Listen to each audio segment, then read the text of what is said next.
Bismillahirrahmanirrahim. Assalamualaikum warahmatullahi wabarakatuh. Berjumpa kembali bersama saya di channel Pejuang Politik. Kali ini saya sangat senang sekali bisa mengundang teman saya. Sebetulnya kita udah kenal lama ya, lumayan ya. Cuman baru-baru ini ada kegelisahan dari teman saya ini, dimana ada sesuatu yang memang kita ternyata nggak bisa diem aja. Sangat banyak sekali, panjang sekali yang akan kita ceritakan di sini. Langsung saja ya. Inilah si Tete. Tete, kalau misalkan orang tanda kutip yang terinfeksi itu biasanya disebutnya ODA ya? ODA, iya. ODA itu apa sih? Orang dengan HIV/AIDS. Orang dengan HIV/AIDS. Dengan HIV/AIDS. HIV/AIDS. Oh, ODA gitu ya. Orang. Jadi kalau misalkan udah dipanggil ODA itu udah pasti orang itu kayak gitu. Ya belum tentu, karena kan kita harus melalui beberapa tahap pemeriksaan. Oh, diperiksa dulu. Periksa dulu. Sebelum jadi ODA itu. Periksa dulu, kalau misalnya hasilnya positif, baru dikatakan ODA gitu kan. Dari mana bisa terjangkitnya? Ya kita juga bisa konseling dari mana. Misalnya si A suka jajan ya bisa juga, atau dia pemakai jarum suntik juga yang bergantian gitu ya bisa juga. Cuman kalau sekarang kan jarum suntik itu udah steril ya. By the way, apa kabarnya? Kabarnya gimana? Sehat, alhamdulillah. Sehat, keluarga sehat. Semuanya sehat, alhamdulillah. Aktivitas masih seperti biasanya, seperti sebelum COVID ini, atau ada yang berubah? Berubah enggak sih, biasa aja, lancar. Mungkin di bidang aktivisme itu yang agak berkurang ya. Berkurang ya. Nah, jadi saya ini kenal beliau ini, teman saya ini orang yang paling semangat di antara teman-teman yang lain, tanpa memperlihatkan atau bilang, mungkin enggak juga kalau dibilang beda dari orang lain, karena kita masih sama-sama seperti ini. Mereka makan nasi, aku juga ya, makan nasi. Bahkan aku juga nggak sependapat dengan orang lain yang memang sudah menjudge, ya kan? Yeah. Ketika orang yang sudah terinfeksi, terus kita nilai itu udah tidak seperti kita lagi. Yeah. Nah itu kan kebanyakan seperti itu ya, tanggapan masyarakat. Benar nggak sih? Benar. Benar. Karena ilmu dan penyampaian ke masyarakat itu identiknya dengan penyakit tersebut itu pasti membunuh seseorang dan menularkan, gitu kan? Prinsip saya gitu kan, pasti tapi membunuh. Itu betul kan? Iya memang. Tapi kan dengan cara apa penyakit itu menularkan, gitu kan? Kan ada beberapa cara. Kalau hanya tempel tangan, terus ini nempel pakaian sama, nggak menularkan. Berenang bersama juga nggak menularkan. Makan satu piring bersama juga nggak menularkan. Oh, jadi berarti ini kesannya terlalu berlebihan. Dan yang digemborkan itu seolah-olah seperti itu gitu kan. Kita bahkan di jasnya aja bersalaman aja kayak yang nggak mau, takut tertular kayak gitu COVID kan. dong. Kayak dulu kalau gitu. COVID kan salaman gitu kan. Padahal kalau kita udah mempelajari ilmunya, ternyata HIV itu tidak semudah menular yang kita bayangkan gitu kan.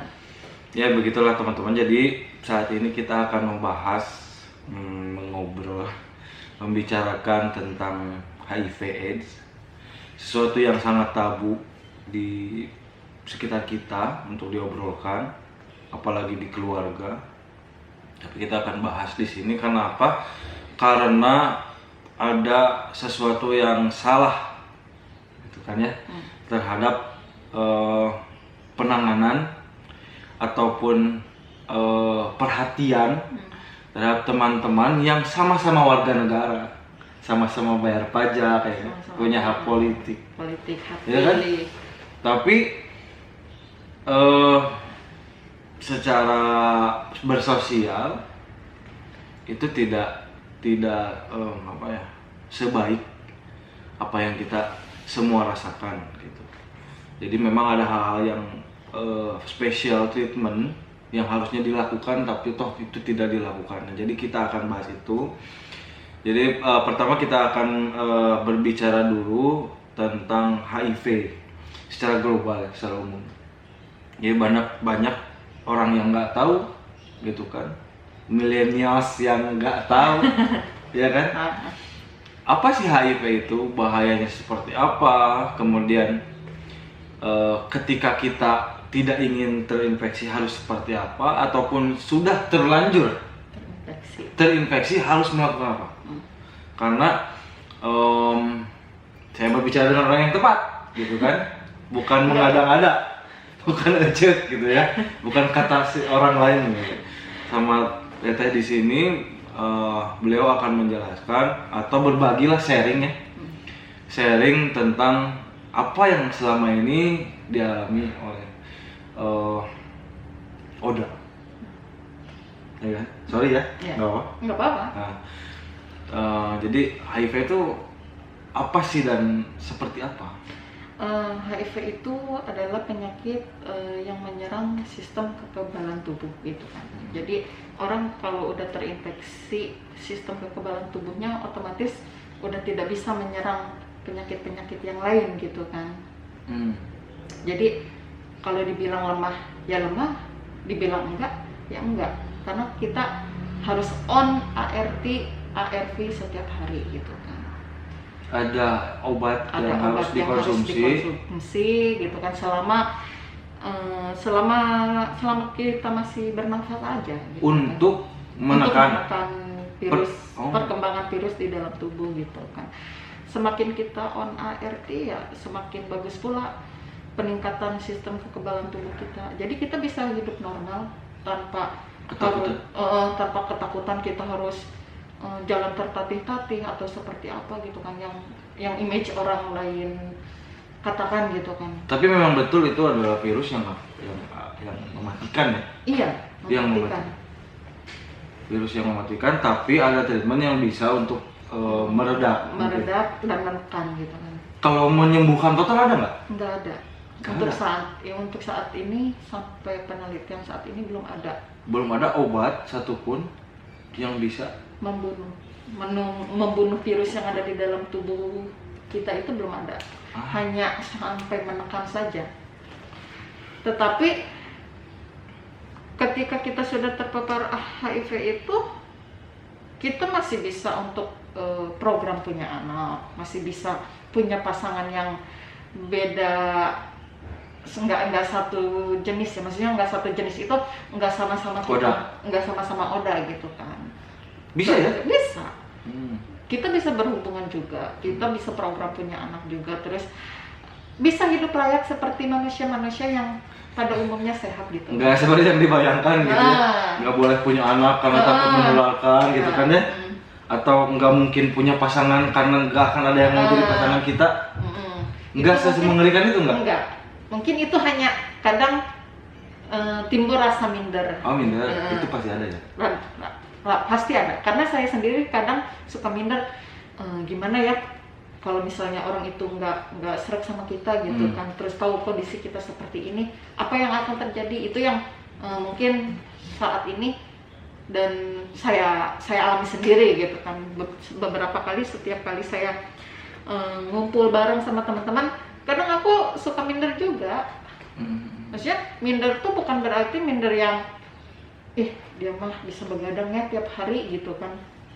Jadi kembali ke pertanyaannya, kalau misalkan tadi kita tuh menjaga atau apa ya, supaya kita nggak kena tuh apa sih, atau kita semua rentan sebetulnya terhadap itu ya, apalagi cewek ya, sorry, atau bisa sebaliknya pun, karena tadi ada proses infeksinya tuh dari berbagai macam, tadi ada jarum suntik, terus hubungan badan sesama jenis, terus sesama jenis, ya, wow, ada juga di sana kan banyak juga, ya, terus yang laki-laki yang suka jajan atau perempuan yang suka jajan juga, ganti gitu. pasangan lah ya, katakan ganti gonta-ganti pasangan gitu kan. Ya kalau untuk menjaganya sih itu kembali kepada diri kita sendiri ya. Misalnya kalau pola hidup sehat saya, bagaimana supaya kita tidak terinfeksi HIV tersebut, tentu kita harus bisa mengimani ya, mengimani dan membentengi diri kita gitu kan. Tapi ketika pasangan kita tidak membentengi kan kita masih rentan. Tetapi anjuran pemerintah itu sekarang mewajibkan ketika kita memiliki pasangan harus kita dites. Bukan harus dites, kita harus, misalkan saya positif, pasangan saya negatif, itu kita harus berbicara kepada pasangan tersebut. Enggak. Maksudnya ada pasangan baru nih, baru menikah, sama-sama negatif dong, ya kan? Ketika salah satu di antaranya membentengi dengan segala macam tadi, yang berbungkus moral, agama dan sebagainya, tapi ketika salah satu pasangan di antara mereka tidak, ya kan? Entah itu drugs, atau tadi ganti pasangan, atau nggak tahu di luar, sama aja kita rentan juga dong. Rentan. Sama. Ya kan banyak juga ibu rumah tangga yang nggak tahu apa-apa gitu. Nggak tahu apa-apa. Tahu-tahu positif aja. Tahu-tahu positif. Seperti gitu, teteh ya. Jadi banyak cerita memang yang diceritain tapi harus panjang lebar ya gitu kan. Ya banyak ceritanya gitu kan. Terus banyak juga bersyukurnya juga gitu kan. Bersyukurnya ketika kita udah tahu positif, jadi kita udah bisa, jam tidur aku kan maksimal harus 8 jam. Iya itu. Jadi yang kedua pertanyaannya yang tadi, yang ketika kita sudah tahu positif, apa yang harus kita lakukan? Sementara mungkin tidak banyak orang yang akan bisa menerima kita, dalam tanda kutip menerima apa yang kita idap. Ya dong. Iya nggak? Apakah secara terbuka kita bilang-bilang, atau apa yang harus kita lakukan sebetulnya terhadap keluarga deh? Terhadap keluarga, intinya kalau misalnya kita terinfeksi gitu ya, kalau misalnya kita terinfeksi itu kepada siapa condong kita untuk berbicara? Cari tempat dan teman yang terpercaya lah ya. Terpercaya. Untuk itu satu. Yang kedua, ya disarankan untuk cari, karena kan sekarang di setiap daerah, di setiap kabupaten, di setiap provinsi dan kota juga udah ada kayak yayasan-yayasan tertentu gitu yang penanggulangan khusus untuk HIV gitu kan, dimana kita bisa akses obat tersebut gitu kan, dimana kita bisa dapat pelayanan kesehatan untuk HIV tersebut gitu kan. Jadi ya saran saya mah terbuka kepada siapa yang kita percaya dan merujuk untuk mengakses ke layanan pengobatan. Walaupun tidak bisa mengobati. Tapi jangan menyerah. Tapi jangan menyerah, karena memang walaupun kita tidak bisa dibunuh virusnya, tetapi minimal kita bisa hidup normal dan kita bisa bekerja seperti manusia yang normal pada umumnya gitu. Kita bisa beraktivitas kembali, kita bisa punya anak kembali, kita bisa punya pasangan kembali gitu kan. Jadi don't minder lah gitu kan. Memang kalau untuk awal-awal itu susah gitu kan. Saya juga merasakan gitu kan, karena memang dari awal bersyukurnya ya saya di belakang saya melihat kalau misalnya saya down, gimana anak-anak saya, terus gimana ibu saya gitu kan. Dari situ saya memupuk sendiri, menyemangati diri sendiri karena orang lain itu hanya perantara. Ya. Dan mereka pun pasti bingung harus seperti apa gitu kan. Gitu. Makanya kenapa saya hanya menyemangati kalau misalnya aku down, anak-anak masih kecil gitu kan. Terus siapa nanti yang tanggung jawab gitu kan. Aku pasti menyemangati diri sendiri. Enggak. Dan kenapa saya nggak pernah nggak selalu percaya kepada orang lain gitu kan. Sebelum saya melihat dengan apa yang saya rasakan. Jadi buat teman-teman Oda di luar sana, itu kan daripada minder, daripada menyerah, kemudian tidak melakukan apapun, terus tahu-tahu orang, karena kan semakin hari ya virus itu semakin menggerogoti tubuh kita. Jadi malah semakin ketahuan, jadi semakin rame, badan kurus kering, jadi makin nggak karuan gitu kan, sering sakit-sakitan gitu kan. Jadi kalau menurut saya mah ya lebih baik ketika kita udah dites pertama hasilnya positif, udah aja ngikutin anjuran apa kata dokter. Tentu dokter tahu yang terbaik untuk pasiennya gitu. Kalaupun memang positif di HIV-nya gitu kan. Itu ada dokter khusus atau gimana? Ada dokter khusus. Ya selama ini Teteh ini kan sudah cukup lumayan lama dong ya, enggak? Kita 6 tahun ya? 7 tahun ini. Aku ngedrop itu Agustus 2014. Agustus 2014, berarti 6 tahun. Selama 6 tahun ini pasti pernah naik turun ketika ada semangat atau minder juga. Pas di awal aja, karena memang aku dibilang dablek ya, orangnya kuat banget, dablek gitu, karena memang prinsip saya hidup dan mati saya hanya untuk anak-anak gitu kan. Ya. Kalau misalnya saya drop, nanti anak saya gimana? Siapa yang mau ngurus ya? Gitu kan. Minimal. Jadi motivasi terbesarnya itu anak loh. Anak gitu kan. Walaupun memang saya belum bisa mencukupi kebutuhan anak, tapi setidaknya saya bisa menjaga anak setiap hari, setiap saat gitu kan. Gimana caranya supaya nggak bisa ngedrop? Berpikir positif saja. Prinsip hidup saya gitu, karena saya sekali ngedrop itu hanya 1 kali ngedrop di puskesmas, dan kesininya tuh aku nggak pernah ngedrop karena aku tahu jadwal aku harus tidur jam berapa, harus minum obat. Itu yang dikasih tahu dokter ya?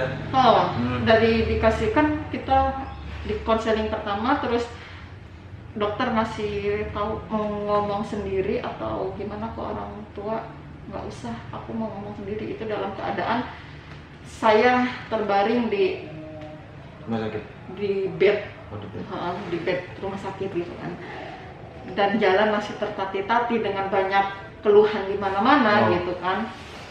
Aku janji sama diri sendiri, aku bilang, Dok, jangan ada yang ngomong kepada siapapun tentang penyakit saya. Saya janji akan berbicara sendiri kepada keluarga saya. Itu berat banget ya? Berat. Jadi dibilang berat. Nah, jadi dari situ gimana sih caranya saya supaya sehat gitu kan? Karena hari itu adalah hari yang dimana kalau pengen nangis, kalau bisa nangis ada ya. Karena saya sudah hidup sudah merepotkan kedua orang tua gitu kan. Ya tentunya orang sakit kan di segala macam sama orang tua gitu kan. Gimana sih cara saya untuk membalas budi orang tua gitu kan, walaupun memang keadaan saya tidak senormal yang orang tua harapkan gitu kan, tetapi saya menunjukkan kepada orang tua, Mam, aku sehat gitu kan, aku sehat, aku walaupun memang harus konsumsi obat setiap hari. Setiap hari harus? Selama 6 tahun tuh nggak pernah nggak konsumsi obat? Enggak. Dan nggak berani kalau nggak konsumsi obat, apa yang terjadi gitu kan ya? Bakal ada efek gitu kan? Karena apapun yang dokter katakan Pasti dilakuin? Pasti saya lakuin. Buat bertahan hidup, buat anak, buat keluarga, bukan buat diri sendiri? Bukan, karena ya itu dia tadi, hidup saya untuk anak saya gitu kan.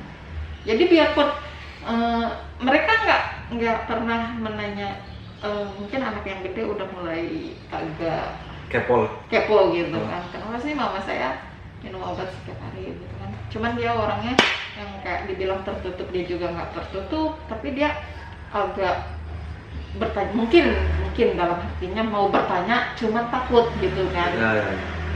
Kan saya pernah janji ketika saya ngedrop dulu tahun 2014 itu, pokoknya anak saya kelas 6 saya akan berbicara kepada anak. Sekarang udah kelas 6? Udah kelas 2 SMP. Kelas 8. Tetapi ketika saya ngelihat muka dia saat tidur gitu kan, gak tega deh ya? Iya. Jadi beda kayak kita ngobrol ke orang. Iya dong, pasti.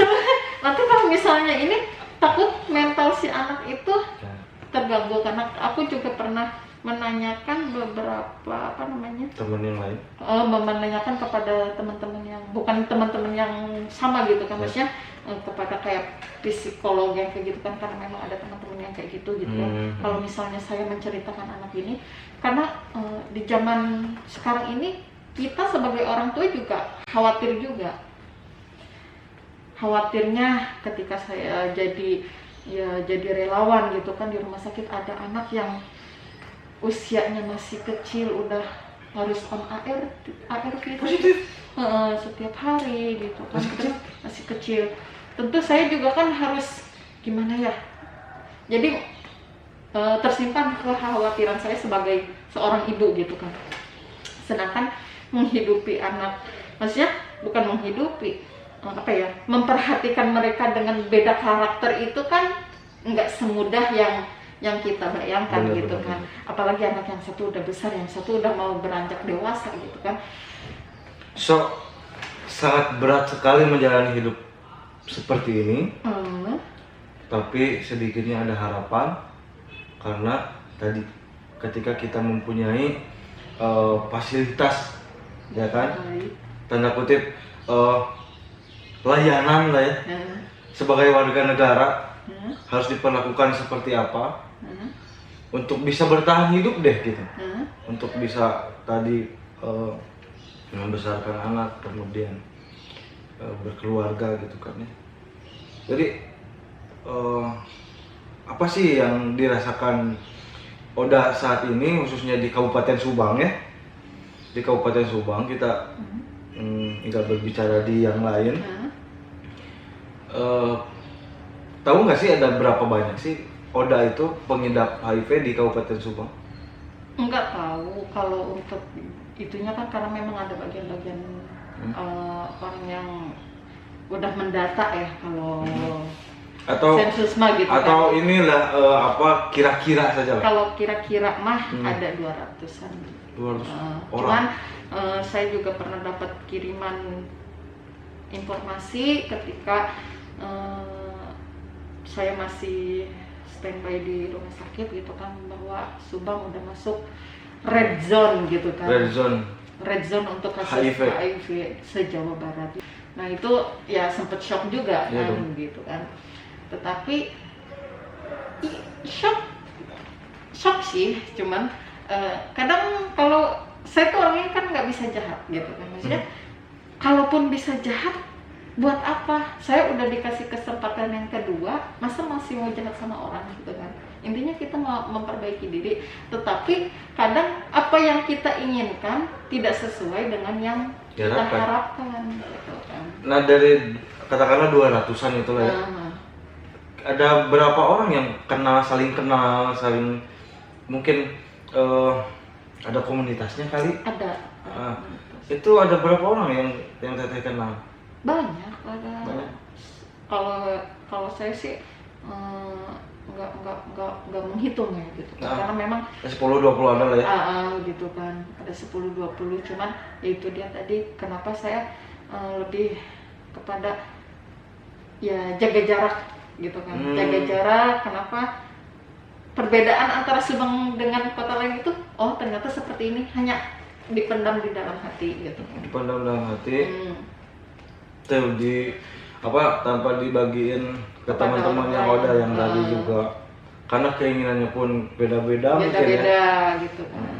Kalau begitu kita berbicara keinginan Teteh saja berarti di sini perspektif pribadi saja sebagai Oda di Kabupaten Subang yang sudah mengidap atau terinfeksi selama 6 tahun ini. Apa yang dirasakan terkait pelayanan ya, dan apa yang diharapkan, itu saja coba. Pribadi lah, nggak mewakili ya, kita nggak mewakili ini enggak lah ya, pribadi yang dirasakan. Kalau saya pribadi, saya lebih kepada kan pemerintah sudah menganjurkan masyarakat dan warga negara Indonesia untuk aktif di BPJS ya. Tetapi aksesnya kita itu hanya sebatas pengambilan obat saja. Sedangkan tes-tes yang lain itu masih harus dapat rekom dari A, B, C, D, dan ujung-ujungnya masih harus pakai umum. Pakai swasta? Maksudnya pakai umum, itu pakai uang sendiri gitu kan. Terus apa kabar dengan BPJS? Apa kabar dengan BPJS? Terus apa dengan apa kabar dengan pasien yang baru yang kondisi ekonominya tidak mampu untuk CD4 gitu kan? Apa kabar dengan yang lain-lain lah? Coba diterangkan dulu. Si pengidap ini, dia tuh harus melakukan apa terhadap treatment penyembuhannya dia tuh? Ya, atau harus dites apa tadi? Dicek rapid dulu. Dia HIV atau bukan gitu kan? Karena kita kan setelah infeksi, setelah positif nih.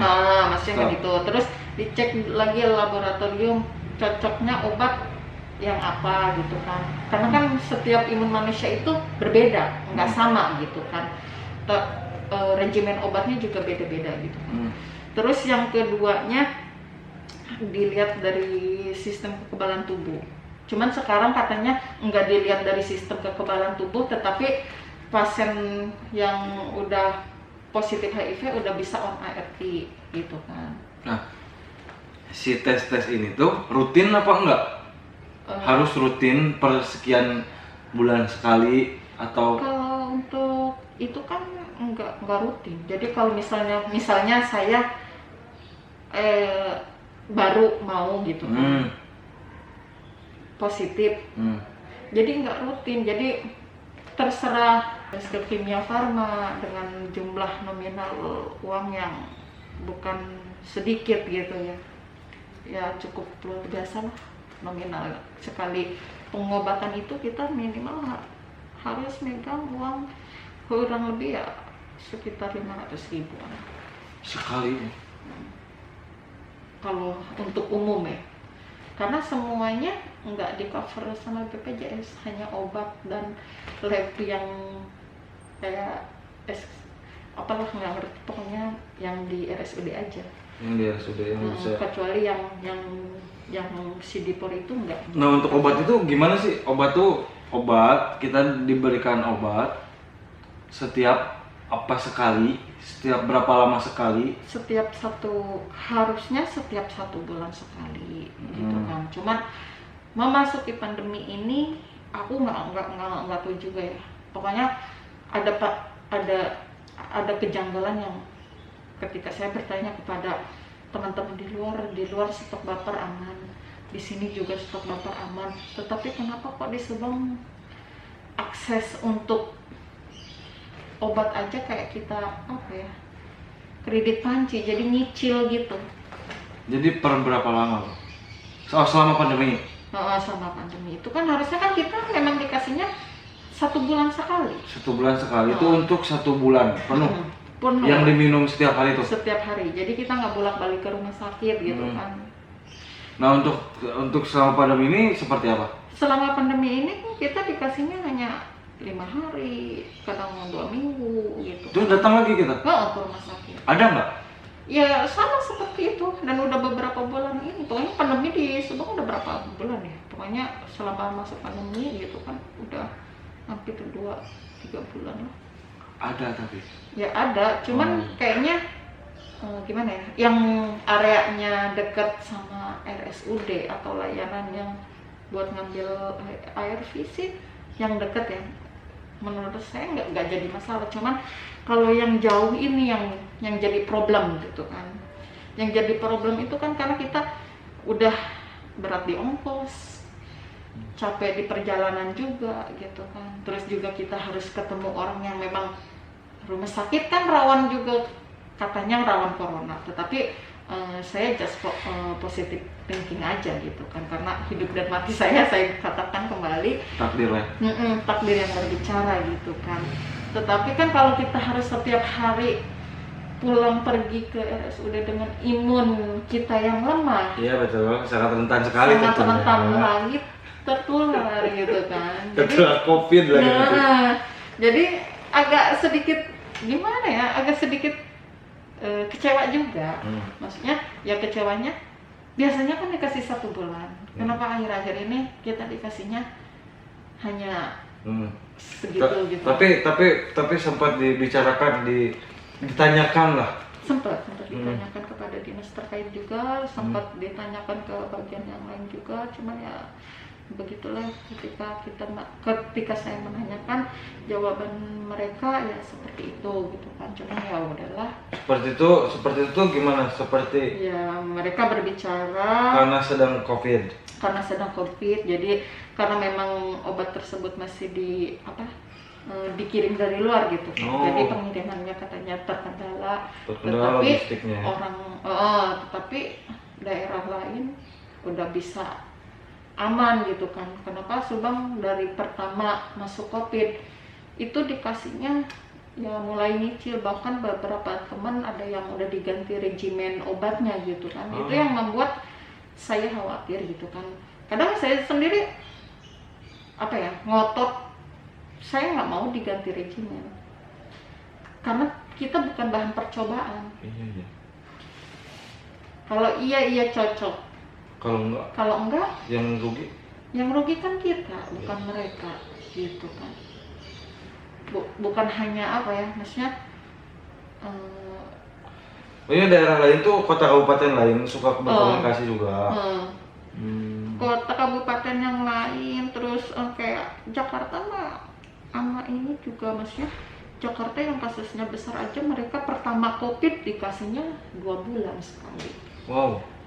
Jadi kita nggak bolak-balik ke rumah sakit gitu kan.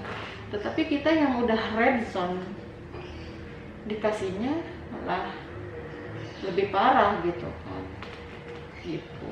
Jadi aku nggak ngerti lah gimana yang salah. Tapi kalau hal ini menjadi keluhan, kayaknya bukan Tete aja yang berkeluh berarti kan? Ya mungkin iya, cuman karena teman-teman yang lain, entah, saya juga sudah mengajak juga kepada teman-teman yang lain, kenapa mereka nggak pernah mau menyuarakan juga atau nggak pernah mau berbicara, saya nggak ngerti. Dan saya berpikir kalau saya pribadi ya udahlah, toh mereka sudah saya aja, sudah saya omongin baik-baik gitu kan. Kita bukan kayak orang-orang yang suka demo ini itu gitu kan. Maksudnya ya minimal apa yang dibicarakan dinas kesehatan untuk memanusiakan manusia itu ya tolonglah direalisasikan. Kita rasakan. Gitu kan. Aku nggak perlu tes yang kayak yang lain. Oke lah, agak sulit kali ya bermimpi seperti itu gitu kan. Tetapi akses yang biasanya 1 bulan itu lancar, ya kembali aja ke 1 bulan. Maksudnya jangan yang kayak sekarang bolak-balik gitu kan. Dalam satu aspek itu saja. Dalam 1 bulan itu kan kita harus berapa kali bolak-balik ke rumah sakit. Ya, maksudnya dalam urusan satu untuk obat aja kan. Belum urusan yang lain yang memang wah acan aya gitu kan. Alat nauge gitu. Atau ini mah cuma ngambil dari luar, dikirim ke sini kan obatnya itu. Seperti itu pelayanannya. Ya mudah-mudahan bisa diperbaiki lagi ya untuk dinas kesehatan, kemudian kepala daerah di Kabupaten Subang juga mendengar apa yang kita bicarakan, teman-teman ODA di sini.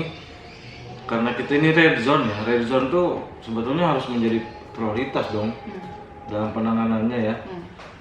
Kita tunggu saja bagaimana nanti reaksi dari stakeholders yang ada di Kabupaten Subang nih. Baik, terima kasih Pak. Ternyata nggak ada yang mau dibicarakan lagi. Enggak ada sih, cuman ya itu aja, pengennya ya layanan diperbaiki aja. Maksudnya layanan itu kita jangan kayak sekarang lah gitu kan, jadi kita harus bolak-balik. Kalau misalkan ke rumah sakit, bukan Pak Bupati nih, Pak Bupati dan semua anggota Dewan Kabupaten Subang yang terhormat itu mendengarkan kita, menonton kita, apa yang akan Teteh sampaikan? Silahkan. Ya, saya hanya ingin berbicara, kita juga sama seperti Bapak dan Ibu gitu kan. Hanya kekurangannya mungkin kita harus on ART setiap hari. Tetapi dengan cara inilah yang mungkin saya bisa menyuarakan gitu kan. Dan saya juga berterima kasih kepada Bapak Dewan gitu kan. Jadi harapannya untuk kedepannya apa yang menjadi anjuran pemerintah juga bisa kami rasakan gitu kan, terkait Sidipor apa segala macam, juga Subang juga bisa menyediakan layanan tersebut gitu kan. Dan untuk akses obatnya tuh udah mulai bisa nggak dicicil kayak sekarang gitu, seperti sedia kala lah ya. Walaupun memang nggak 2 bulan, ya minimal 1 bulan sekali, karena memang itu kan kewajiban kita 1 bulan sekali kan gitu kan. Kalau untuk masyarakat luas Kabupaten Subang, apa yang mau disampaikan terkait HIV ini? Ya intinya jangan takut. Terus karena HIV itu nggak semudah yang berita tayangkan, nggak semudah orang katakan gitu kan. Karena HIV nggak seserem yang mereka katakan gitu kan. Bisa jadi lingkungan kita ada orang yang terinfeksi HIV tapi kita nggak tahu. Jadi intinya jangan pernah berpikir HIV itu yang tanda kutip lah gitu kan. Karena kita nggak seburuk yang mereka omongin gitu kan. Gitu. Jadi tolong untuk masyarakat ya jangan berpikir negatif kepada kita gitu kan. Karena kita pun tidak mau seperti ini sebetulnya. Ya? Iya. Tidak mau kan? Jangan menyalahkan kita juga, jangan menjudge kita juga ya. Karena kita, kalau saya pribadi, saya nggak pernah menjudge orang lain, dan saya nggak pernah mau tahu urusan orang lain gitu kan, prinsip hidup saya gitu kan. Tetapi untuk masyarakat, apapun yang terjadi, ya hidup kita itu kan berbeda, takdir kita itu berbeda. Jadi ya hindarilah ngejudge orang kalau kita belum tahu sebab musababnya gitu kan. Jadi berpikirlah positif aja untuk menyikapi semua hal-hal yang muncul di media ataupun di kalangan gitu kan. Pahami dulu nih penyakitnya nih menularnya dengan cara mudah atau cara yang cepat gitu kan. Kita wajib kok tahu gitu kan. Nggak ada salahnya kan kita sebagai masyarakat mengetahui dulu gitu kan. Jadi supaya kita juga lebih pintar, oh ternyata HIV itu menularnya lewat berhubungan badan, jarum suntik bergantian, air susu ibu kepada anaknya. Hanya itu aja, selebihnya bebas. Jadi kayak selebihnya bebas tuh kayak mau bersentuhan mau apa itu oke gitu ya, aman lah ya. Aman. Nah begitu, terima kasih banyak. Udah mau berdiskusi ya, sharing. Sebetulnya ini isu yang sangat tabu sekali untuk dibicarakan, tapi saya berpikiran kalau kita nggak bicara, siapa lagi sih yang mau bicara? Nah itu dia. Jadi terima kasih banyak. Saya jujur juga, saya juga udah bosen juga berbicara kayak yang seperti ini dan menyorakan hal seperti ini, dan tapi ketika ujung-ujungnya nggak pernah ada kepastian ya. Tapi kita jangan pantang menyerah gitu kan ya, jangan menyerah. Kalau Teteh selalu semangat dalam menyuarakan hal-hal yang menurut Teteh tidak adil gitu kan ya, yang seharusnya seperti ini ternyata tidak. Saya kira ya itulah usaha kita gitu. Ketika kita sering, pasti ada didengarnya gitu. Pasti didengar. kecuali tadi kalau misalkan kitanya satu kali nggak didengar, udah deh malas, kita cari aman aja kayak gini, ya nggak akan ada yang berubah. Begitu kan ya, banyaklah sejarah Republik ini yang bikin sukses tuh nggak cuma sekali. Kayak 98 aja reformasi kan nggak cuma sekali. Jadi banyak, dan saya harap banyak pengorbanan. Saya harap PTT juga jangan patah semangat. Itu jangan putus asa. Kalau bisa ada yang dibantu, tinggal kontak saja, pasti saya bantu, pasti. Dan kalau saya sih patah semangat mah enggak. Cuman kadang ya mungkin malas aja. Bukan malas, kalau untuk ngebantu teman is okay gitu kan. Hanya saja kalau untuk berbicara kepada dewan ataupun apa gitu kan, kepada dinas-dinas kayak gimana ya? Ngapain lah, nanti juga hasilnya bakal kayak gitu. Udah pesimis duluan kan? Ya jangan.